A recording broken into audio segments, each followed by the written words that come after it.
స్నేహితులారా, ఈ సమయాన్ని బట్టి దేవునికి వందనాలు తెలియజేస్తున్నాను. ప్రేమపూర్వకంగా మిమ్మల్ని అందరినీ వాక్య ధ్యానంలోనికి ఆహ్వానిస్తూ ఉన్నాను.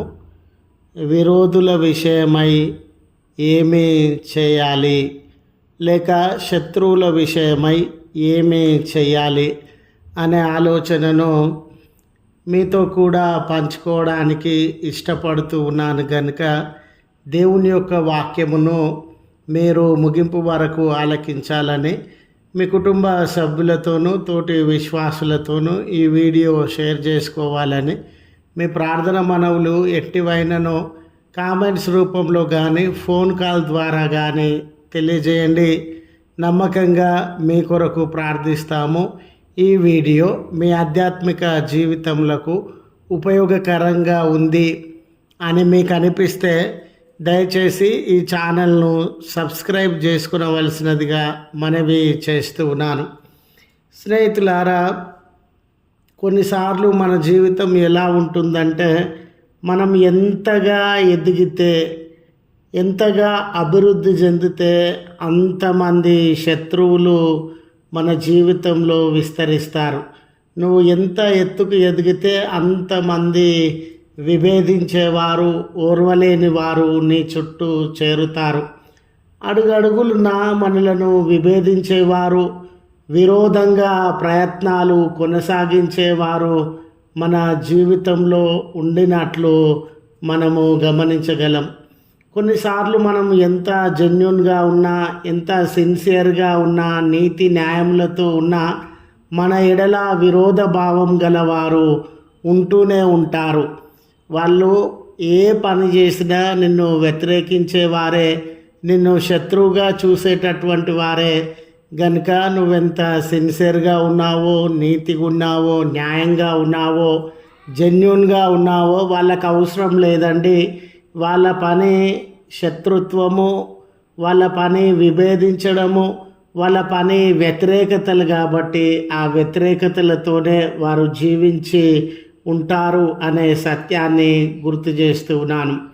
కొన్నిసార్లు జీవితంలో అన్నిటికంటే ఈ విరోధులు కలుగజేసే సమస్యలే పెద్ద సమస్యలుగా మారతాయి. నీ ఉద్యోగం కంటే, నీకున్న బాధ్యతల కంటే, నీ కుటుంబం కంటే, నువ్వు చేస్తూ ఉన్న పనులన్నిటికంటే అయ్యో ఏది పెద్ద సమస్య అనంటే నీ శత్రువులు లేక నీ విరోధులే నీకు పెద్ద సమస్యగా ఉన్న దినములు కూడా, ఆ అనుభవాలు కూడా నీ జీవితంలో ఉండి ఉండవచ్చు. అలాంటప్పుడు మనము మన విరోధులకు ఏమైనా నష్టం కలగాలని, వాళ్ళకు బాధ కలగాలని, వాళ్ళు జీవితంలో ఏదైనా కోల్పోవాలని మనము భావిస్తాం. వాళ్ళు మన కళ్ళ ముంగట కనబడొద్దు, మన ఎదుట వాళ్ళు క్షేమమును అనుభవించొద్దు, మన కనబడకుండా వాళ్ళు పతనమైపోవాలి అనే ఆలోచించే మనసు కలిగినటువంటి వారంగా ఉంటాం.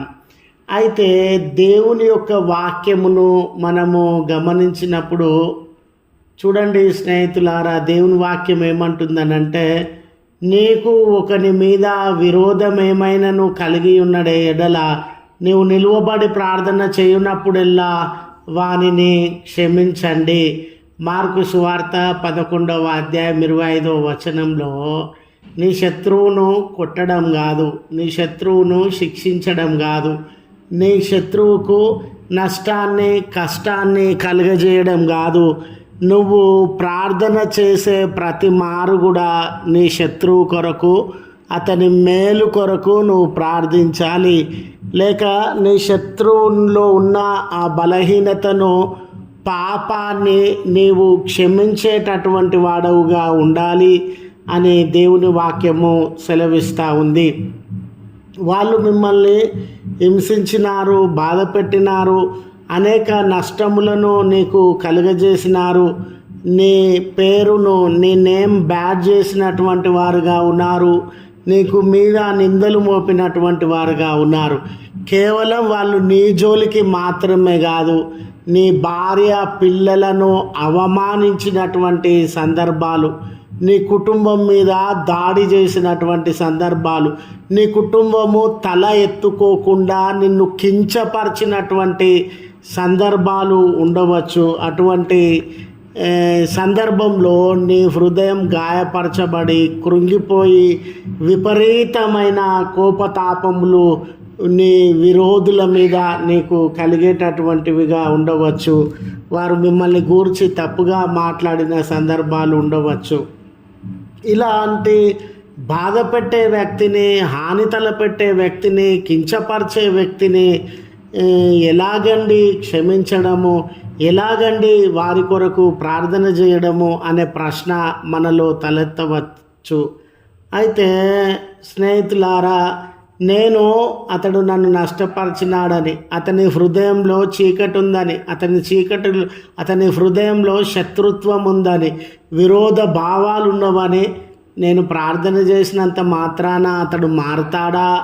నేను ప్రార్థన చేసినంత మాత్రాన అతని హృదయంలో మారు మనసు కలుగుతుందా?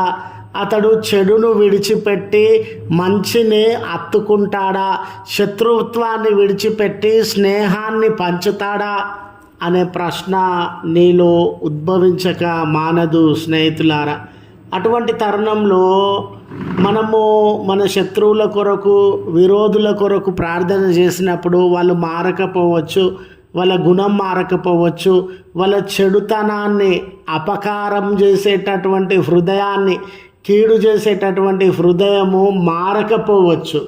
అయితే స్నేహితులారా, నీ మంచి హృదయాన్ని బట్టి, నీ మంచి మనసును బట్టి నీవు శత్రువులను క్షమిస్తూ ఉన్నావని, శత్రువుల మేలు కొరకు ప్రార్థన చేస్తూ ఉన్నావని, నీ ప్రార్థనలో మొదటి స్థానాన్ని వాళ్ళకు అందిస్తూ ఉన్నావని దేవుడు గ్రహించేటటువంటి దేవుడు చూస్తూ ఉన్నాడు కనుక స్నేహితులారా, ఆయన తన జీవితంలో ఉన్నతమైనటువంటి దీవెనలను, ఆశీర్వాదములను నీ మీద కుమ్మరించి నీకు మేలు కలుగజేస్తాడండి. శత్రువు మారతాడని కాదు, శత్రువును క్షమించే హృదయం నీకుంది కనుక అనేక మేళ్లను, ఆశీర్వాదములను దేవుడు అందించి నీ పాపములన్నిటినీ క్షమించి నిన్ను నీతిమంతుడుగా మారుస్తాడండి. నిన్ను ఆశీర్వదింపబడినటువంటి వ్యక్తిగా మారుస్తాడండి. నిన్ను ఆయన కుమారుడిగా అంగీకరిస్తాడు అని గుర్తు చేస్తూ, ఇక్కడ శత్రువు మార్పు కొరకు కాదు, దేవుడు నన్ను క్షమిస్తాడు, దేవుడు తన కుమారునిగా నన్ను అంగీకరిస్తాడు అనే మంచి మనసుతో వారి కొరకు ప్రార్థన చేయాలని మనవి చేస్తూ ఈ మాటలను ముగిస్తూ ఉన్నాను. ప్రార్థించుదము. కృపగల తండ్రి, ప్రేమగల మా దేవ, మీ పరిశుద్ధ నామం నాకు వందనాలయ్యా. ప్రతి క్షణము మమ్మల్ని కించపరిచి, బాధపరిచి, కీడును మాకు తలపెడుతూ, నష్టాన్ని మాకు తలపెడుతూ ఉన్న విరోధులు మా చుట్టూ ఉండినారు. ఎన్నో పర్యాయాలు మా ఆయాసాలకు, మా హృదయంలో శోకానికి, కన్నీటికి కారణమవుతూ ఉన్నారు. అయ్యా, మేము ప్రార్థించినప్పుడల్లా వారిని క్షమించి వారి మేలు కొరకు ప్రార్థన చేయగలిగిన గొప్ప మనసును మాకు అనుగ్రహించండి అయ్యా. వాళ్ళు మారతారని కాదయ్యా, నువ్వు చూచేటటువంటి దేవుడు. వాళ్ళను క్షమించే మాకు హృదయం ఉందని, వాళ్ళను ప్రేమించే హృదయం మాకుందని మీరు ఎరిగి అనేక దీవెనలను మా జీవితంలో అనుగ్రహించగలిగినటువంటి దేవుడవుగా ఉన్నావు అయ్యా. మీ యొక్క ఆలోచనను బట్టి కృతజ్ఞతలు చెల్లిస్తూ ఉన్నాం. ఈ దినపు దీవెనలతో నీ ప్రేమిడలను దర్శించండి, వారి ప్రార్థనలను అంగీకరించండి. కొరత, సమస్య, భారము, దుఃఖము, వేదన, కన్నీరు, కుటుంబాలలో ఉన్నటువంటి బలహీనతలు, తారతమ్యాలు, అపార్థములను, అనారోగ్యములను మీ నామమున దూరపరిచి మేలు కలుగజేయండి అయ్యా. ఈ ప్రార్థనలో ఏకీభవిస్తున్న నీ ప్రేమిడలను, వారి కుటుంబంలను జ్ఞాపకం చేసుకుని మరి క్రీస్తు పేరట వేడుకొనుచు నాము తండ్రి. ఆమెన్. తండ్రి, కుమార, పరిశుద్ధాత్మ త్రియేక దేవుని దీవెన మనకు తోడై ఉండి మనలను కాపాడును గాక. ఆమెన్.